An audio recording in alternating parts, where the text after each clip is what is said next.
This is The Way You Lead, a show for the new era of leaders who are ready to rise. I'm Joshua Church, and every week we explore how to lead from the inside out with strength, heart, and authenticity. Through stories, strategies, and conversations with embodied leaders, you'll gain what you need to lead yourself and others in today's changing world. The way you lead matters, and now is the time to step up.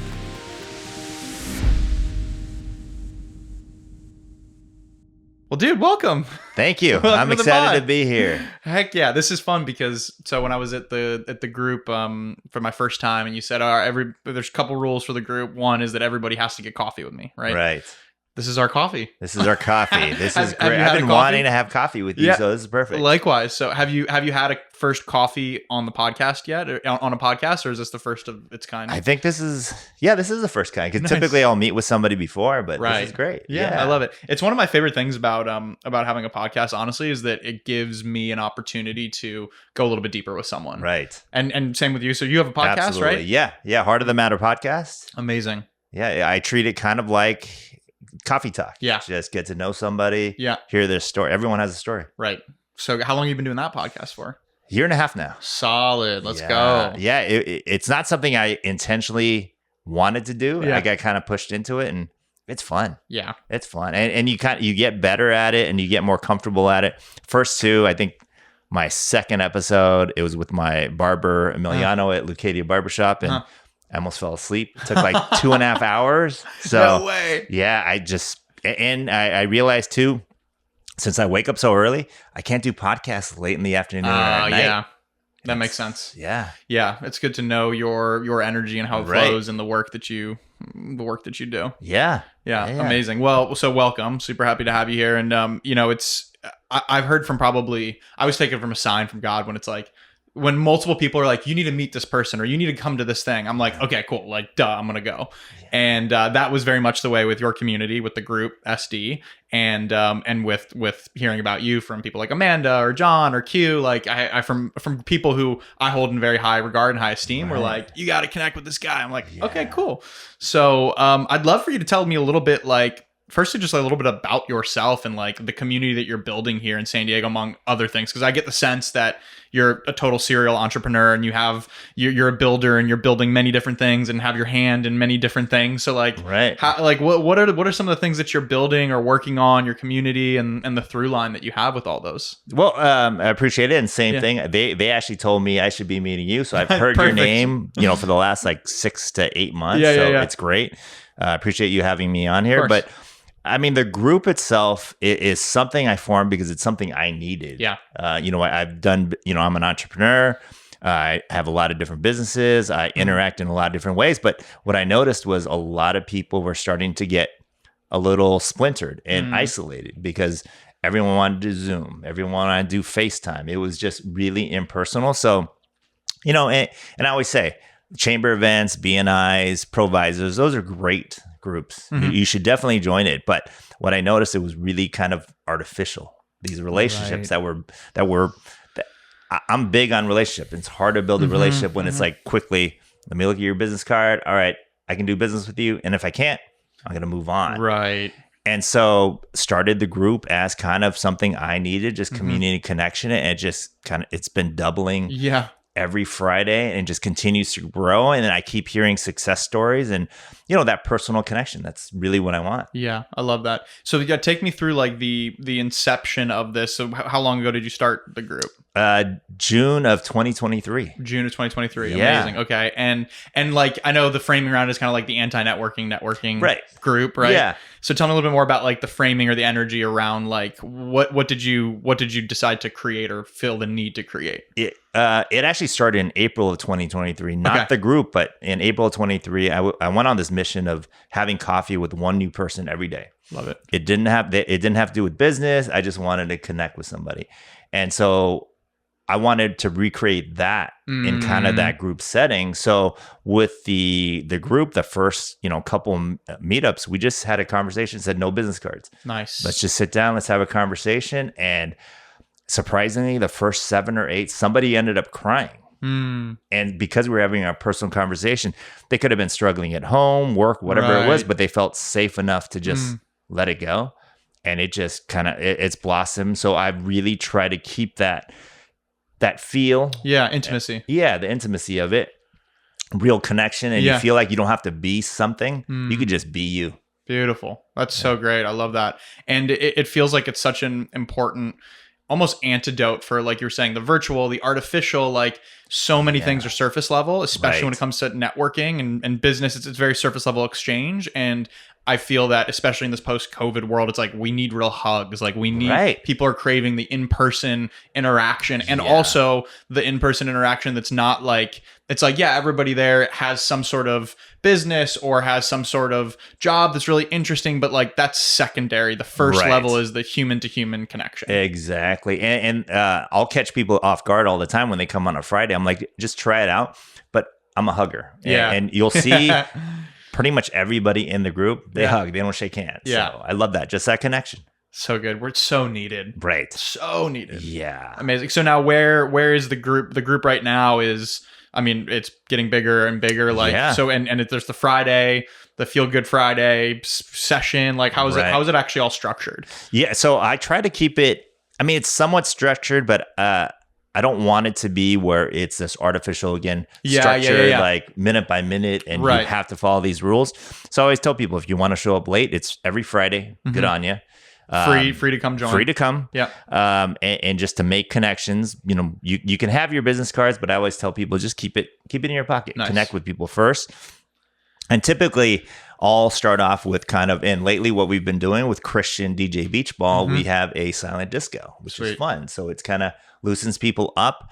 And then what I do is I do an introduction, give updates, and then I give 2 members 5 minutes to talk about themselves. Because what I did see was, and I'm big, especially with my consulting side, I'm big on inefficiencies and efficiencies. And the thing about a lot of networking events that I've been to, they give everyone an opportunity to introduce themselves. Elevator pitch. Yep. You have 90 seconds. Talk about yourself. But by the time you finish, the meeting's over. Right. So that's why I only give 2 members 5 minutes.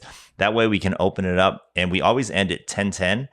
And the last 20 to 30 minutes, we just have a discussion. We can talk about anything from passion to what's motivated you. What if you were to die tomorrow, would you have any regrets? Conversations like that. And it opens it up. And I love the different impact that it's having on different people. But even the influence, we have people that are tech CEOs, but we also have yoga instructors and we have students. So everybody has their own view of the world, and I love that input that they have. Yeah, it's so good. And one of the things that was striking to me as well, having gone a couple times now, is how the range and diversity of people there, of the age, of the demographic, of the business types, it's this incredible range. I mean, of people there from everyone you can imagine, which is really cool, because I feel like a lot of times these types of groups can get super pigeonholed and it's just yoga instructors / spiritual entrepreneurs and that's it. But to have the whole range of you've got tech CEOs, you've got people that are in the mortgage industry, you got people that are builders, you have the whole range, but people connect on that heart level, I think is really powerful. Right. No, absolutely. And the thing, by virtue of people just making connections, we've had 74 businesses started from scratch from the group just by connection. 74. It might be, and it's just something where they start to get to know each other and they're like, oh, I would love to do this. Yeah. Well, hey, let me connect you with this other person. And then the business happens, and it's good for the community. That's so good.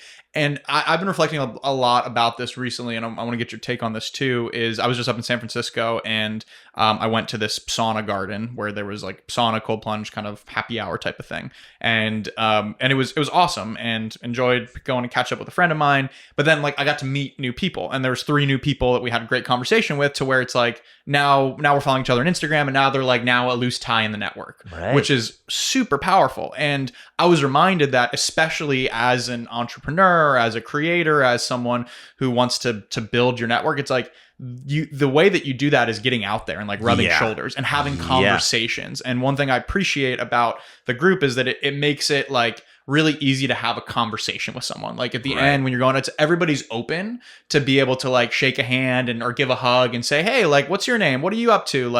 and then from that you can be able to build a connection, a relationship. And like I walk away from there with half a dozen new people that I'm following on Instagram and are following me, and it's like that's how things are built. Like that's how when I get to the next stage of my business that I know, oh, I'm looking for this support, oh, I know someone, or vice versa. So it really is, and I just want to encourage everyone listening, it's like it doesn't happen in a vacuum. Like you don't build the things that you want to build. You don't grow a following just in a vacuum. Like you do it by getting out there and rubbing shoulders and having conversations. Oh yeah, no, absolutely. And I see it, numerous times with the group. But if I were to come up to you and say, hey, let's do business, we didn't know each other, you're going to be like, wait, who are you? Yeah. But if we get to know each other, we have coffee, we figure things out. And then I show you that I'm vulnerable, like certain things I'm great at. Other things I'm not good at, but maybe you are. And if we have that conversation, maybe you can fill that gap and you can help me in that collaboration. That's why I never have a exclusive on any sort of industry. There's certain groups that you can only have one real estate agent, one attorney. I'm big on collaboration. Yeah. And different personalities will fit with certain people, and all these different people and all their different minds. I mean, if you work together, everybody can succeed. Yeah. So tell me more about that. So you're big on collaboration. Like what do you feel the value of being almost the extreme of just like open in that collaborative effort and not being like, okay, one of each person? Like why does that work for you? And why do you think that's a winning combo? Honestly, because kind of going back to the way my father was also a serial entrepreneur. He was an immigrant from Korea, worked really hard, but there was a couple of things I noticed. He was never happy, always stressed. He really didn't have any personal connections because all he wanted to do was work. Right. And the thing about him as well was it was always his way. And I saw he had successful businesses, but I also saw a lot of failures. He never had that support. And so it was one of those things where I intentionally wanted my life to be completely different. And so everything I've done, and I have made mistakes. Sure. And I look back, I'm like, I wish I had somebody to mentor me, or I wish I had someone to partner with on this. And so for me, I want to be the person that I needed, and I want to help other people. And that's why I've seen it. Again, I have certain strengths, but I also have a lot of weaknesses. Well, bring in good people to compensate for that. And then not only that, a fresh, like, set of eyes on a problem can do wonders. I mean, if you start a business, most entrepreneurs, they feel like they're on an island. They got to figure it out. Right. And then if they have staff, they feel like, well, I got to portray that I'm this certain thing. Right. They don't realize that, well, how much more efficient can it be? How much more successful? And to be honest, how much more fun? For me, it's huge fun. Have fun with whatever you're doing. Love it. The more people that's around you that have the kind of the same vision, but maybe a different aspect of it. Yeah. You're going to have a great time, and it's going to be successful. That's great. So it sounds like fun is a key pillar for you. What are some of the other key pillars or values or virtues in the way that you want to live your life and in your business? It's honestly being humble. Being humble, and that goes to my martial arts, my jiu-jitsu background, is that it teaches you to be comfortable in uncomfortable situations. You have to take a chance. And a lot of times entrepreneurs, they'll have a business, but they're not necessarily willing to take a certain chance because they don't want to necessarily bet on themselves. But what they don't realize, and I always tell people, pat yourself on the back. If you're an entrepreneur, you already took the first step. You started a business, but now you got to continue that. And a lot of people have this defensive mindedness where they don't want to take a chance. And the reality is, if you count on yourself, you've gotten this far. Just take a chance. If you make a mistake, you make a mistake. But if you have other people, you bring the right people, it'll be worthwhile. That's so good. Like I see this all the time, that it's like you got to believe in yourself. Like, if you don't believe in yourself, then who's going to believe in you? Right. Like it really starts with that self-belief and that self-leadership, because it's like I think about this a lot in the context of leadership of, are you someone that you would follow? Right. Like, think about that for a second. It's like, are you someone that you would want to follow? And how can you become someone that you want to actually follow? And it's like a real honest, like, talk about humility. It's a real honest, like, kind of look in the mirror of like, you want to follow someone that has belief and that has faith and that is clear on where they're going. And so those are things that we can practice and strive to become. Yes. And that's one of those things. I had to kind of learn and teach that to myself, Mm. just because my father had, he had me working at 6 years old. I've Wow. been working since I was 6, but he was just kind of a slave driver. He just Yeah. push, work, Yep. don't have feelings. Oh. And so there wasn't that encouragement, but for me, I had to rely on myself because I was pushed so hard. Right. And to be honest, I was raised in Arizona, where as honestly one of the only Asians in Tucson. Oh, interesting. So I was always kind of the underdog. Yeah. I wasn't supposed to do this. I wasn't supposed to do that. I wasn't supposed to be a good basketball player because I'm Asian. Yeah. And so I always had to, I took a chance on myself every step of the way. I've kind of carried it through, but that's why I always tell people I do these coffees, and I've been like this for a while, but I see each person that I sit down with in their highest self. And I just want to help you achieve that. And most people kind of hold themselves back because they're like, I don't want to take a chance. This is safe. But I also see that a lot of people aren't happy doing that. And I just know if I can help you see yourself in the highest self, you're going to do amazing things. It's beautiful. Is your father still around? He is. He moved. Amazing. He retired to Vegas. Okay, cool. Yeah. I just like, the only thing that's hitting me as you're saying this is just like, and it even makes me emotional. Think about it's like how far you've come, like in the sense of I'm the son of an immigrant as well. My mom immigrated from Morocco, and but to see, like, to think about, like, your dad working and your parents working to be like, to provide the best life for you. It's like that was the way they knew how to do it, right? And they did it, of course, to an extent, and it came at a certain cost of, like, okay, not a lot of openness or collaboration or emotional intelligence, sure, but like they got to a certain point that now it's like I'm looking at you and it's like, wow, it's amazing how quickly, like, we can evolve, like, within one lifetime, and what that does to our whole humanity. So I just wanted to reflect that, because that's beautiful. Oh yeah, that's beautiful. No, and being a son of an immigrant, when immigrants come here, they work hard. They're the hardest working people in the world, and they just work. So what they tend to do is they forget about the emotional side, the sensitivity, the encouragement. Just work hard. Blood, sweat, and tears. Work hard. And I saw a pattern with my father, my grandfather, my great-grandfather, kind of the same thing. So I try to change it with my son's 21. And for him, I always encourage him to work hard, but have fun, but also to make sure that you stay vulnerable, you stay humble. But there's more to life than just making money. A lot of people, immigrants come here, I want to make as much money as possible. And I'm going to be happy. Yeah. That's not true. That's so true.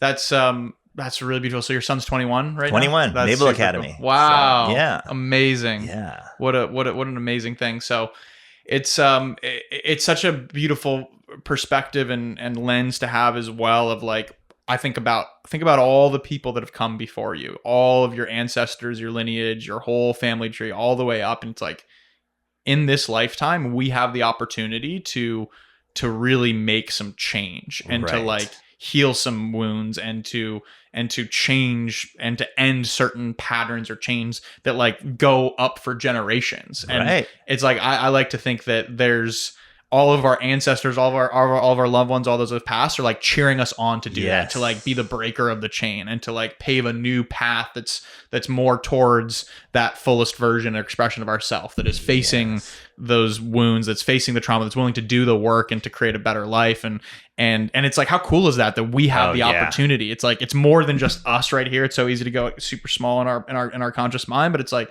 there's so much more that's goes into this. Oh yeah. And it's one of those things too. My father, he worked hard, and again, he wasn't happy just because he just worked, as much as possible.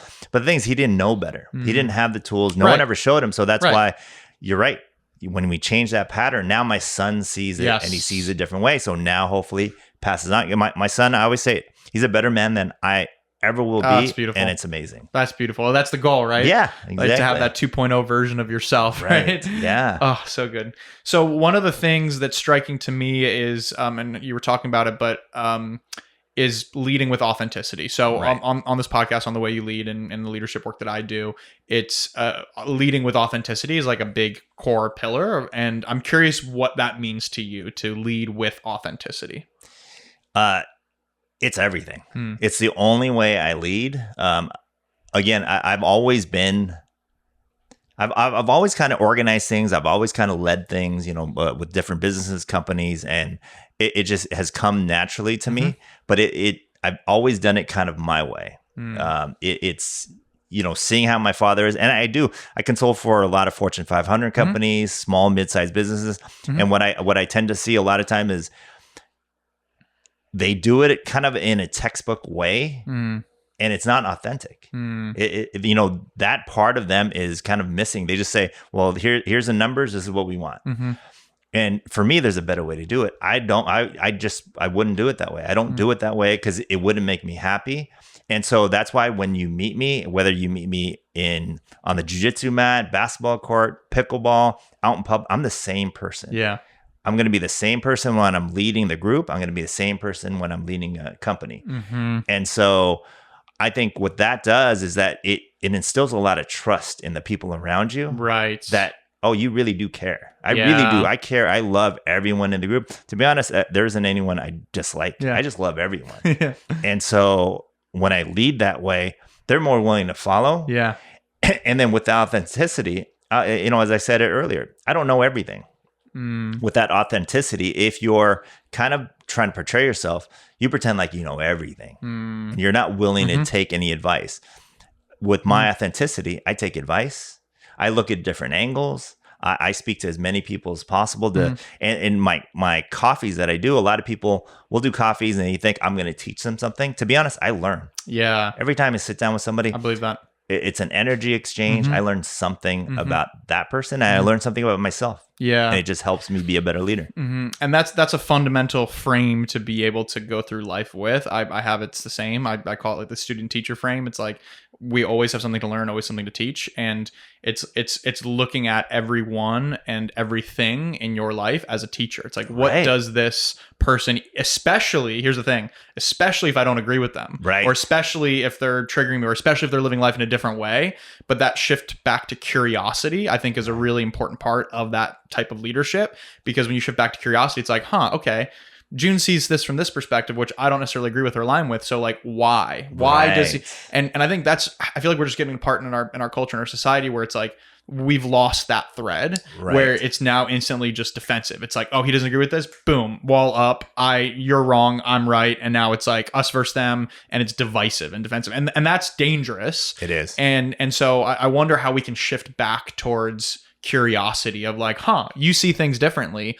I wonder why. Let's have a conversation about that, because maybe I can learn something about myself, about yourself, and maybe I just reinforces what I already believe, but now I have a greater context for that. Right.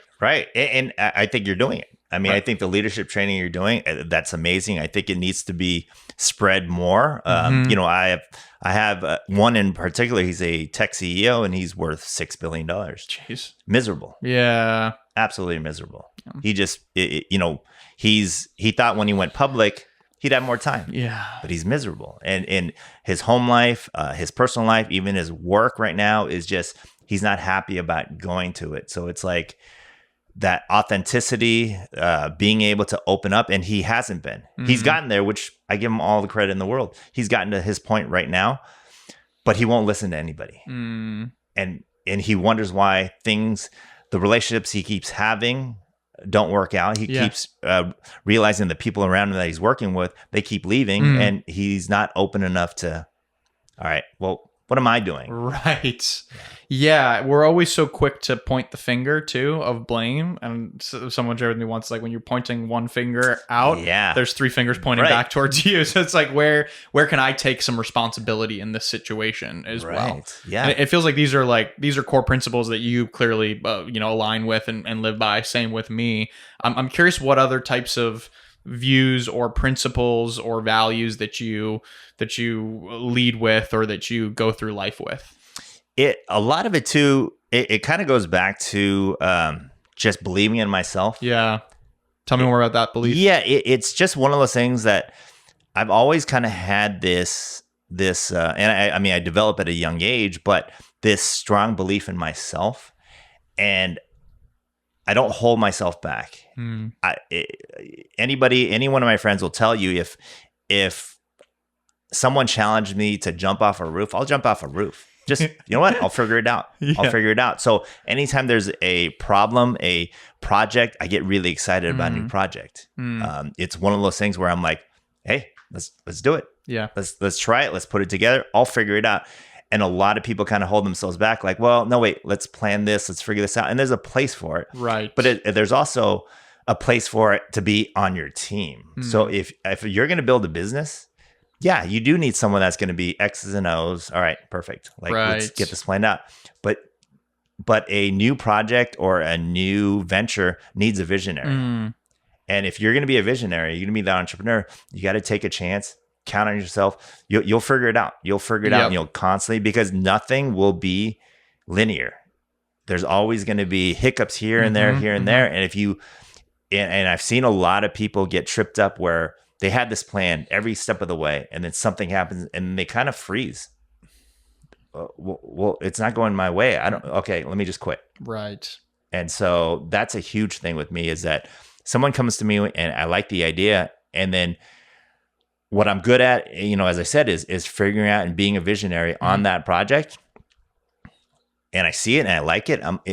A million ideas go through my head. This is why I don't sleep. I have a million ideas. All right, let's do this. And they're like, wait, but we need funding. We need this. Well, I'll figure it out. We'll go figure it out. Let's just go. That's good. Yeah. That's so good. I think it's easy to get overwhelmed by like the big vision of like, okay, and if I want to go start this business or do this thing, it's like all these things I need to do. And that can be paralyzing. One thing that's always helped me is just take the next indicated step. Like whatever that next step is, just take that next step, and then the next step will unveil itself, and then take that step. And then just keep taking, it doesn't matter how small it is. It could be an inch in front of you. Like take whatever next step is available, and there will always be a next step unfolding. Right. No, absolutely. And the other big thing too is, besides writing it down, is speak it. Oh, that's good. Because a lot of times you keep it in your head. You're just like, well, this is what I want to do. This is what speak it, write it down. Put it on the board, make that the goal. You'll figure out everything else around it. But once you put that on the universe, it kind of gets you going. It gets the wheels turning. Otherwise, you never actually get to the starting line. So true. Do you know the word abracadabra? Yeah. Do you know the meaning of the word abracadabra? No, let's hear it. So in ancient Aramaic, it means I speak, therefore I create. Oh, yes. Pretty good, right? Yeah, abracadabra. Absolutely. It's true. Yeah. I mean, it's amazing when you say it. But the thing too is, if you have that belief in yourself and you speak it, you'll be surprised. It happens. Things just happen. Things just naturally, if you're open to it. If you kind of have that mentality of like, well, I'm scared. I'm not going to do this. Well, and you try it, things just don't seem to flow. But if you're like, you write it down, you're like, this is what I'm going to do. The right people show up at the right time. Yep. So true. I believe that as well. When the student is ready, the teacher appears. Like there's always the next person for you. What are some of those things that what are some things that those perspectives have led you to create or build? Like maybe tell me a little bit more about like something that you've built as a result of living these principles. Sure. Honestly, and I keep putting it right to the group. I have my other businesses. I've started other businesses. I've sold other businesses and companies. Which I'm proud of, but the group is my passion project. Yeah. And you see, and I always tell people, come on a Friday. Yeah. You'll feel that energy. Totally. And so for me right now, that's really where my focus is. But that really has come from all those steps, writing it down, believing in it. And I always tell people from day one that every Friday I'm going to have that meeting. Obviously not holidays, but I'm going to have that meetup, the Feel Good Friday. If one person shows up, I'm still going to be there. Yeah. I'm still going to be there, and I'm going to be authentic, and I'll be there 100% for that one person. And what's happened is now we have over 600 members. We have 140 people that show up at Good On You. It really only fits 80 people. Yeah. But we have 140. Exactly. And that kind of authenticity, writing it down, having that focus, putting that energy out there, it's just coming back. I love it. It's fulfilling. So good. I love that. Yeah. I mean, it's really something special, and it makes sense based on the way that you're talking about this and how you've been able to create that. What has been the biggest challenge so far in building the group? The biggest challenge I think is really kind of containing it, to be honest. because we started at Lazy Acres, it kept doubling, and then we got kicked out of Lazy Acres. We were having too much fun. Yeah. And we got too big. And then so we switched to Market Space. And then, every week it'd be 30 to 40 people. And then they unfortunately had to shut down. So then we moved to Garanya. All of a sudden, day one, we had 80 people. Wow. 140. So it's one of those things where it's growing bigger than the facility can manage. Yeah. And I'm getting contacted by people from Cleveland, Vegas, Phoenix, Seattle, LA that want me to open up chapters. So it's one of those things where that really is my goal, to build the community and build it, not only nationally, but worldwide. Because I always tell people the world is, it's a crazy place right now. Yeah. We have wars, we have, political division, but you can't really control that. Right. You can only control what's in front of you. Amen. And so with the community, if we can do this in every city, and then eventually every city in the world, it's just going to be a better place. So, the difficulty is right now, it's growing bigger than what we can kind of manage. Yeah. I feel that. That's a good problem to have, as we like to say. But I totally agree with you on that. And I think that is the antidote to a lot of the problems that we're facing and seeing in our world, is because it's so easy, especially like don't forget, with this digital world we live in, it's so easy to be like a keyboard warrior behind your computer and like say some really nasty things. It's like half the comments or half the hate stuff you see online, it's like, would a human actually say that to another person? Like most of the time, there's still some people that would, but most of the time, no. You're not going to say what you just typed out to like another person that's sitting across from you, because we have this kind of this empathy, this compassion that when we're online and artificial, like it just cuts that off and we can be behind the keyboard and like say whatever we want. So it really feels like getting people back together for the hugs, for the conversation, for the vulnerability, for the actual conversation where you can even have conversations on differing perspectives or opinions. It's like that, I feel like, will solve so much. Right. And it's within our control. Like yes. you said. Yeah. And I'm at the stage in my life where, I don't think I'll ever retire. Yeah. I get up at 2:30 every morning. I love working. 2:30? To me, it's not work. Yeah. It's honestly, it's fun. Everything I do is just, I only do it if it's fun. And people sometimes ask, is it difficult organizing all these people, organizing their group, and still handling all your businesses?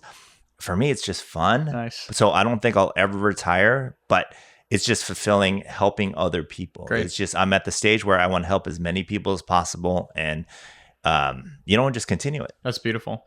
What do you do on the days or the moments when waking up is difficult, or when you feel like there's something going on, you're working through something, or there's a bit of a lull in that like overall vibration of fun? Like, what are some of the things that help get you back into that dominant vibration of fun? I call it active meditation, and it's jujitsu.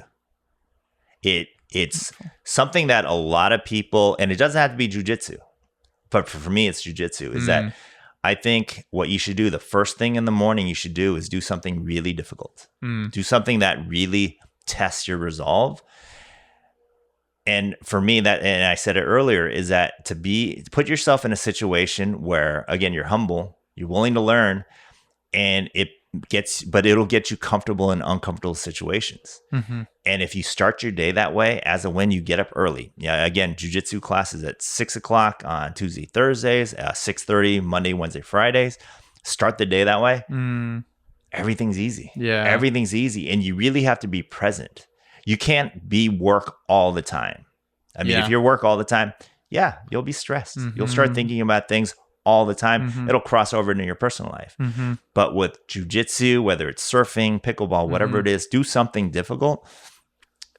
That feeling that you get, that rush that you get, the rest of the day is, there's a problem, I can handle it. That's great. What's worse than having a 220-pound person sweating on you, trying to choke you? Right.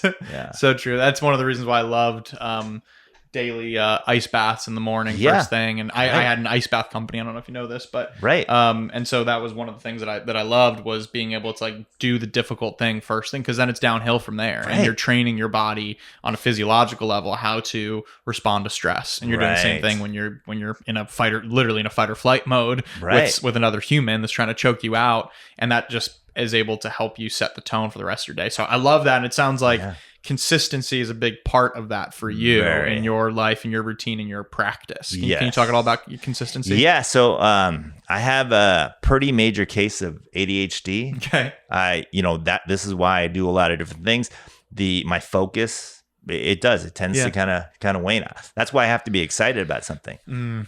So being really disciplined, 2:30 in the morning, wake up. Like legitimately 2:30. Yeah, every day. Okay, tell me, take me through that. 2:30. Yeah, 2:30. I wake up, meditate for 30 minutes till 3 o'clock. 3 o'clock, I start working. 3 to 6 about is when I get most of my things done because the house is quiet, the dog's not up. I get to get a lot of my work done, and honestly, that's when my mind is the sharpest. It's just I'm not really.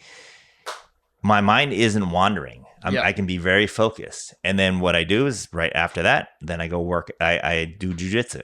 At jujitsu again, I have to be present. I can't think about the problems I have. I can't think about home life. I can't think about anything. I have to be present. If you're not present, you get caught. Yeah. You get hurt. So that's why I'm present.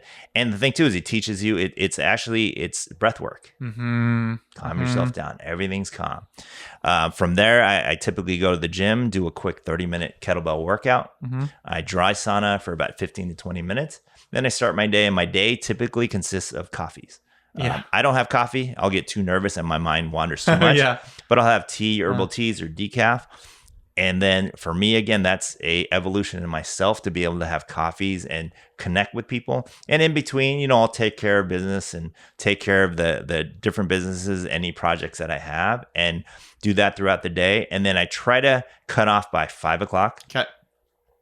Cut off, make sure I eat dinner before 6 o'clock, and then I intermittent fast. But that way I'm present for my wife. Right. And then just kind of relax and try to get to bed by 9, 10 o'clock. Got it. Okay. So start it over. So you're operating fine on like 5 hours of sleep kind of thing. You just go. Yeah. It's amazing. And it's funny because we have one of the member, Ralph, he's a mentalist and a hypnotherapist. Cool.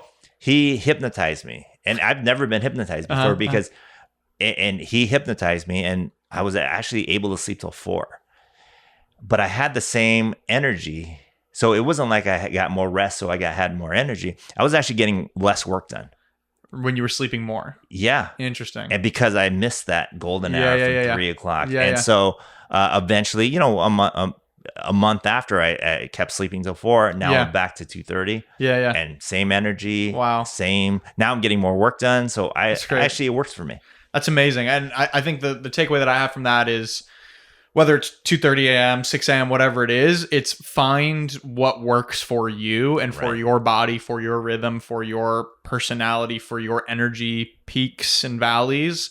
Find what works for you and build your lifestyle around that. And if you're someone that's like working a 9-to-5 job where you're required to be in a certain area, then you have certain limitations that you can work around though. And I did that plenty when I was working 9-to-5 of like, I really use that morning time and the evening time. You have to be even more strategic with that time, which can be actually easier in some cases because it's like there's no dilly-dallying. Like you gotta be effective. But for my takeaway from that is like just find what works for you and experiment with what that looks like, and then be consistent with that. Yes, exactly. And every time you stick to that schedule or whatever it is, give yourself a pat on the back. I think a lot of times we don't give ourselves a lot of credit.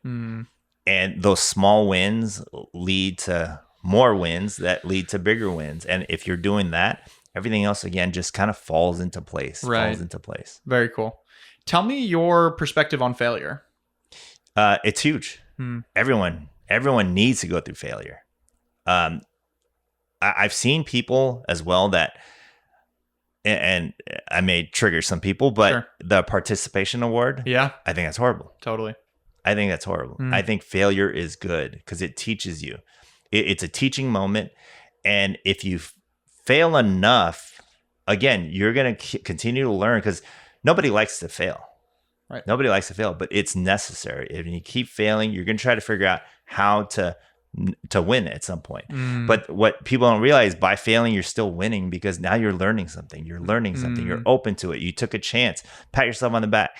My son, he was a high level swimmer, but I never pressured him to be number one. And when he didn't win, or he ended up in 3rd, 4th, 5th, or whatever it was, I was like, hey, did you have fun? Did you try your hardest? Great. and he'd be hard on himself. And now he's kind of got that idea, and Mm-hmm. he's a high achiever, but I've never pressured him. And I don't think anybody should pressure yourself to try to be number one. Yeah. Just, you need that loss to, it builds that resolve. And again, it also builds that ability to be comfortable in uncomfortable situations that I keep saying. And if you do that, you're like, okay, this is what it feels like. Okay, let me learn from it. Let me continue to grow. And then to really observe other people as well. Like if you look at other people too, how do they handle it? Yeah. Because there's, it's true that there's always someone that has it worse. A lot of people, you wallow in your own, and I'm not saying, it's to discount it, but someone has it worse. Figure out how, and you'll see people that are going through the worst things, but they're happy. Yeah. They go through and you're like, whoa, how are they so happy? They just lost their job, or something negative happened. It's because they've gone through a lot of failures. And so I think that's a huge learning and teaching moment. Very good. It reminds me of the phrase, you win some and you learn some. Yeah. It's like, it's like it's not you win some, you lose some. It's like you win some and you learn some. Yeah. Because if you're learning from it, it's not really losing. Yeah. But there is very big part of failure. And I think that to that analogy of someone who is going through something challenging, but they're still able to maintain their poise through it. Like that also comes from that failure can lead to a belief in yourself, Yes. a trust in your resolve to figure it out. Yes. And that's something I see all the time that I feel like we discount ourselves on. To your point, is that we don't trust in our resolve to figure it out enough. Right. It's like, and that's something I have. I can very much sense that and feel that from you. It's like I trust myself that I will figure it out. Right. And that's something that I've earned. I've earned that trust, and you have to build that trust, and you build that trust through failing. You build that trust through falling, and you build that trust through experimenting with things, and then keep moving forward. So it's a trust that we earn and that we can build. But like I say to anybody, it's like, look, your heart's still beating. Like you've made it through 100% of the shit that's happened to you, the heartbreak, the trauma, the failure. It's like you're still here. Like you're still alive. Like trust in that resolve. Like look how far you've made it. Like you're gonna be okay. Oh yeah. And people are worried about, a lot of times too, people are worried about what other people think of them. Yeah. So a lot of the failure is built in that. They're like, well, if this business doesn't do well, what's everyone gonna think? Well, the thing is, and it's difficult to do because of the way society is kind of, with social media and everything, there's a lot of influences, but you really have to ignore all that external noise. And just do it for yourself. I mean, it's one of those things where, I forgot who did that study, but she did a study of, she worked in hospice and she saw people that, they were passing. And what was her biggest regret? The number one biggest regret is that doing something, like pursuing things for yourself and not for others. And most people do it for others. And, that's why I say look at it as far as, if you were going to pass away tomorrow, would you have any regrets? And if you didn't take that chance on that business or that venture because you were kind of scared and you didn't count on yourself, are you going to regret that if you were to pass away tomorrow? Right. Wouldn't you rather have tried it, and say it doesn't work out? Say it does, the business goes out of business. Well, at least you tried it. Versus, I wish I would have taken a chance on myself. Yeah. It's damn true. I love that. How do you, getting coffees with people? I love that. Like you're saying every week you're getting coffee with at least 5 people, like one a day, multiple. Yeah. 20 to you're 25 per week. You're doing like, you're lining them up during the day. That's pretty cool. Yeah. So like what are some of the things that you've observed of how you've grown, or how that's been a net, because clearly it's a net benefit for your life if you're doing it that much. Like why is that a good thing for you? It's seeing different perspectives, but what I've learned is that, and it just reinforced that everybody has a story. Everyone has a story, and somebody that looks like they have the perfect life and they seem like they're always happy. When we have coffee, and it's interesting because I had this discussion with my wife. About 80% of the people I have coffees with, at some point they end up crying during our coffee. Wow. And that vulnerability is such a gift. That gift. Yeah. And no matter how their life looks like it's perfect. Everybody's struggling in a certain way. So it makes me look at my own life. It makes me look at myself, and it continues to, emotionally, intellectually just grow on myself. So. That makes sense. And that says a lot about you as well as a space holder, to create that space where someone feels safe enough and vulnerable enough to be able to express their emotions. So that's amazing. That's a skill. Yeah. And I think a lot of people get kind of thrown off because I try to hug everybody. Yeah. So I'm very open about my feelings, open about, my history. Yeah. And I think going back to kind of leadership, that's that authenticity, is that I'm not going to pretend like I'm like a specific way. This is what you see now is who I am. Yeah. My dad always used a phrase. He said, WYSIWYG. What you see is what you get. Yeah. Love it. Yeah. And that's a way that I've led as well through my businesses, which is like, I'm going to be like what you see is what you get. Yeah. And that helps so much from like, instead of task switching of like, okay, I've got an investor call coming up. Like I got to put on this hat, and then I've got like a podcast I'm going on, and then I have a podcast of my own that I'm hosting. And then I've got a basketball I'm going with my friends. It's like, it would be utterly exhausting to go through that day trying to be like, all right, in this position, I'm this person. In this position, I'm this person. It's like the nuance of that is that there's certain things that I would say like I keep intimately towards like my circle or my family, right? That doesn't mean like everything and everyone is completely open, because I feel like you do need to have boundaries, but who you are doesn't necessarily change. Like you're not changing who you are in those different circumstances. Exactly. Yeah. And that's one of those things, kind of going back to it, is I don't go through life when I meet people. I don't meet you trying to get you to like me. You're either going to like me or not. Yeah. I'm going to give you, everything I've got, my heart, my soul. And if you like it, if you accept it or not, that's okay to me. It's makes sense. Yeah. I like that. And how do you handle setting boundaries for yourself or for your days or your life? Because I can imagine with that openness, a lot of people want that, right? Like, and that's a beautiful thing, especially if you're doing coffee all the time. But for me, one of the things that I'm always navigating is like these seasons of like openness and connecting and like getting lots of coffee meetings, and then also like time being a lever for me. Like I need to heads down focus on this project or this thing. I would think getting up at 2:30 helps that, because you have that time. But like, how do you dance with that balance? It's I'm still evolving. Yeah, sure. So that's also one of those things where I do, I have in the past overextended myself. Yeah. And so that's something that, I kind of deal with every day. If I do have a project, I'm really good with getting the project done, but I do have to block it off. Then I can't do those coffees. But if somebody calls me and says, hey, I really need to talk, I'm probably going to meet with you. And that's the boundary that I kind of have a difficulty, because I never want to let anyone down. Yeah. And so, kind of going back to it is the 2:30. The reason why I wake up at 2:30 is what ended up happening was my high school best friend. We're on the same basketball team. I like to say we dominated the circuit. Heck yeah. And so, great looking guy. Everyone loved him. He, he's built like a Greek god, super athletic, great jumper. I was the point guard. He was an architecture major. We were roommates in college. And so he got his dream job, moved to Seattle, made partner within like 3 years, married a beautiful woman. Everything checked out. Well, so one day, this is when I started my first company, I have a missed call. I call him back. I'm like, hey, Chris, call me back. I missed your call. Doesn't call me back. A few hours later, I get a call from his wife, distraught. She calls me to tell me that Chris had killed himself. Oh. And so I was like, wait, what are you talking about? He called me. He called me at 2:30. Oh. And so he, what the story was, I guess, was that he had driven down to Scottsdale. That at the time, that's when I was living. And he had called me, and then I didn't answer. So then he jumped out the window.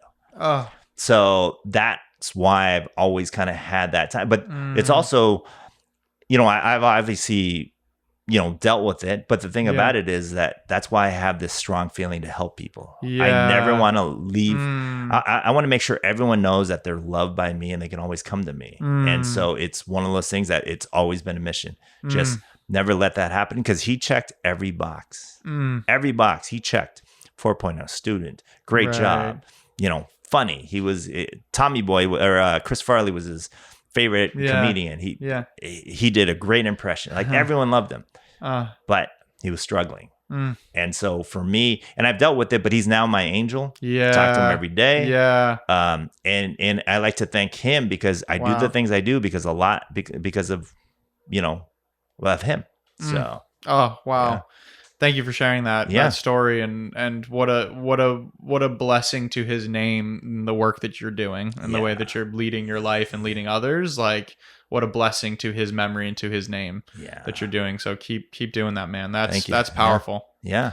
It's crazy how some of those moments, especially some of the most devastating or the curveballs that life throws at you, like those can unveil the path forward for you, the purpose, that deeper purpose or that mission that you have, which feels so clear and makes so much more sense now. Having shared that makes so much sense why you have that drive to be able to support and help other people, which is beautiful. Right. Thank you. And it's one of those things too. And over time too, it's not like I'm overextending myself to my detriment. It's actually very fulfilling. It's helped me heal. And just to see, and I teach jiu-jitsu as well, and I teach in business, I teach in their personal life. I grow every time I teach somebody, and I get better every time I teach somebody. And to see people know that I'm there for them, but on the personal side, on the business side, on the jiu-jitsu mats, it's amazing. I always use kind of the comparison that I love seeing a white belt come to jiu-jitsu. They don't know what to do. They're scared. And then I help them evolve to the point of becoming a black belt. Wow. That's what I want people to achieve in their personal life and in business. You might not know, but if you just trust yourself and then trust that I'm going to help you, we'll get there. Yeah. So good. Yeah. It reminds me of the study that they've done. I mean, we know this, that when you help people and you give, there's a boomerang effect that happens and you feel better. It's like, it's selfish in a way, in the most beautiful way possible. Being selfless is actually selfish because there was a study of, they gave people $20 and they said, you can either spend it or give it away. And it was like a lot of people, and they repeated this thesis in studies. And then they asked and measured at the end of their day their subjective measurements of happiness and fulfillment from that day. And it was like totally skewed far and away. The people that gave that money away versus spent it for something on themselves, they were that much happier and better. Oh, yeah. So it is interesting, that concept of self-care as well. Right. Part of self-care is service. No, you're absolutely right. And it is selfish because it does make me feel good. I do this thing as well in public. I always say hi to everyone. I try to talk to everyone. But if I see someone that just kind of looks angry or just not happy, I always try to do something to make them smile. I call myself not a sniper. I call myself a smiper. That's good. Because I'll do something to make them smile. And if I got them, that to me, that's like, I got to win. It's a game. It's a game you're out there playing. A game. That's cool. Yeah. I love it. Well, June, this has been an amazing conversation, and we're going to wrap it up here so we can get you back onto your day. Anything that you want to share with the listeners as we wrap up this wonderful conversation? Well, again, my passion project, the group. We'll make sure we link to all of that in the show notes. Absolutely. And everything like that. Every Friday, 9 a.m. at Gudanya. It's free. Come join. Come connect. You're gonna. Hopefully, you're gonna inspire people, but other people will inspire you as well. So amazing. Yeah. And the other thing, set up coffee with me. I love meeting new people. So good. Thank you, brother. So grateful to have the time and space to drop into this, and excited for the path ahead. Thank you so much. Appreciate this. Always.